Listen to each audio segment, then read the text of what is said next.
Hey, welcome back to Life on the Wrist. Hope you're doing well. Today I thought we would do a video on the MVMT Arc and give you our opinion on what we think about MVMT's first automatic watch. But before we get into that, make sure you subscribe to our channel, like this video, check us out on Instagram so you can join the Life on the Wrist family.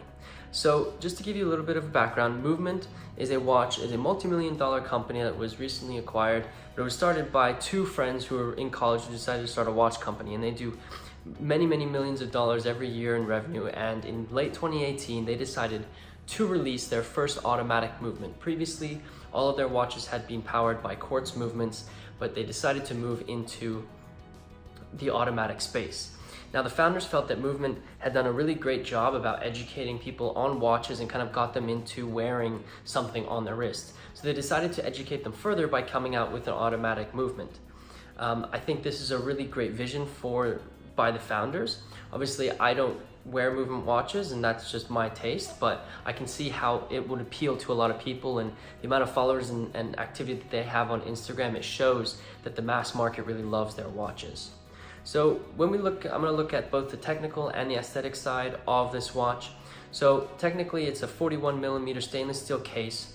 It's very thin compared to other watches you can find, which is actually a really nice trait that it has, because it's extremely wearable for those people who don't like to have such bulky watches on their wrist. It's powered by a Miyota A21A movement with a date window at 6 o'clock, which is a fairly simple movement to have in your watch. It's mass produced by Miyota, but at the same time I think it was a good way for them to get. It's really robust, has a date window, so there is a slight complication to it as opposed to just having hours, minutes, and seconds.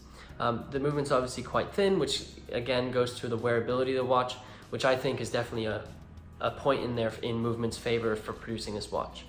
Aesthetically, there are different variations, so they're really trying to sell to as many people. Obviously they have had a lot of success with different types of simple watches that they're selling to their customers, and I think they've really continued that simplistic layout of their dials in the MVMT Arc. There's black dials, white dials, also like a brownish dial, and the case colors also come in different variations. There's a black case, a gold case, and then just a stainless steel kind of simple case. And they're all sold on leather straps, which I don't know if that's the technique of them making sure that their customers come back to them and buy new straps if they ever wear, but it's also a very simple way of having a very classic, simple design, which I think MVMT does really well. I think the biggest factor that I really liked about the MVMT Arc was the fact that when you flip the watch over, there is the display case back, which shows the watch movement to the wearer. Now, I'm not going to generalize and say people who wear MVMT watches don't know anything about watchmaking, but at the same time, I don't think they have the level of education that a lot of us have who collect different types of watches other than MVMT watches. So I think this kind of having a display case back goes back to the founders'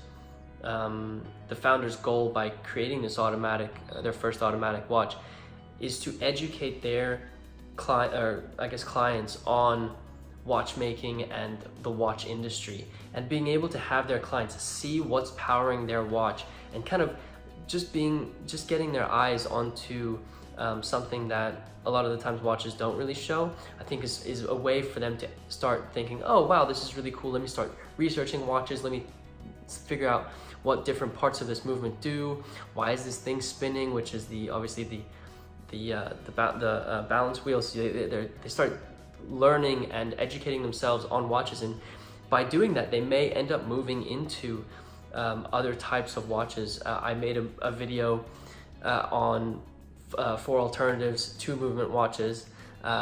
Perhaps they'll start moving into those types of watches and really grow their experience within the watch community.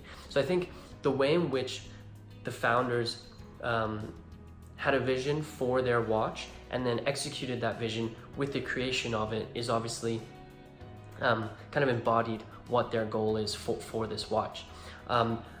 I will say it's now all going to be about marketing. They have to make sure that they're telling their watch clients, this is our first automatic movement, this is a way in which we're trying to progress our company and hopefully progress your understanding of the watch community.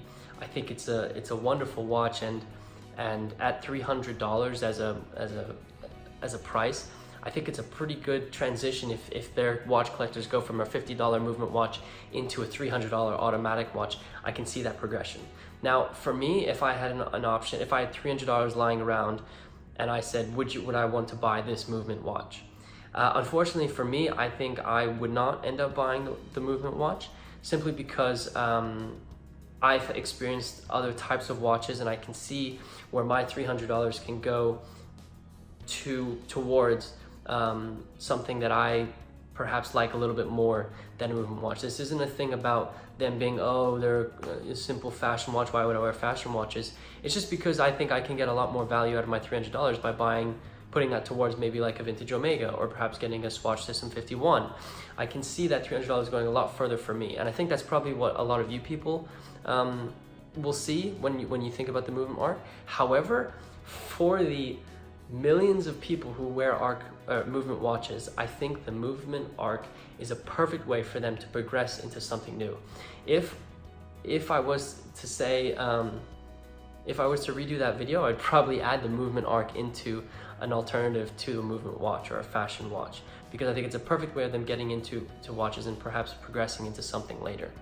So for $300, perhaps not my pick. However, for those of you trying to move out of fashion watches, this is a perfect way for you to start understanding and researching watches. And to be honest, it's a perfect way of progressing your watch collection. I will say the one thing that really bugged me about this watch was the fact that the seconds hand doesn't reach the minute ticks or markers on the dial. For some reason, that bugged me like crazy, so maybe that's why I wouldn't buy it. But again, it's a great watch for you guys to move into. I think for the $300, you could get a lot better, but it's a perfect medium between moving into the real watch, or perhaps that's a little bit harsh, moving into things like vintage Omega, Swatch, Alpina, Tissot, Seiko, and moving away from fashion watches. So I'm not going to dismiss it. I think you can get a lot more value for $300, but I think it's a really great move by Movement to try and move people into that direction. I will say, hopefully it doesn't bite them in the butt for moving into automatic movements and then educating their clients, and then perhaps their clients moving away from movement watches because they realize that $300 can go quite far. I guess that's just a time. We'll have to wait and see if perhaps that is the case. And if that does happen, it kind of sucks because you almost cannibalized your own sales in a way.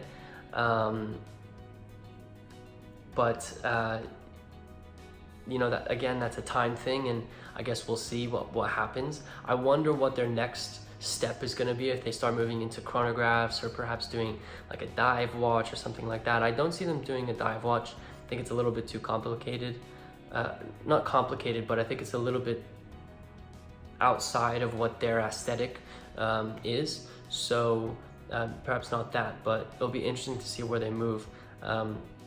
Who knows, maybe we'll be talking about a movement a movement watch with an in-house movement, that's a pun, with an in-house movement,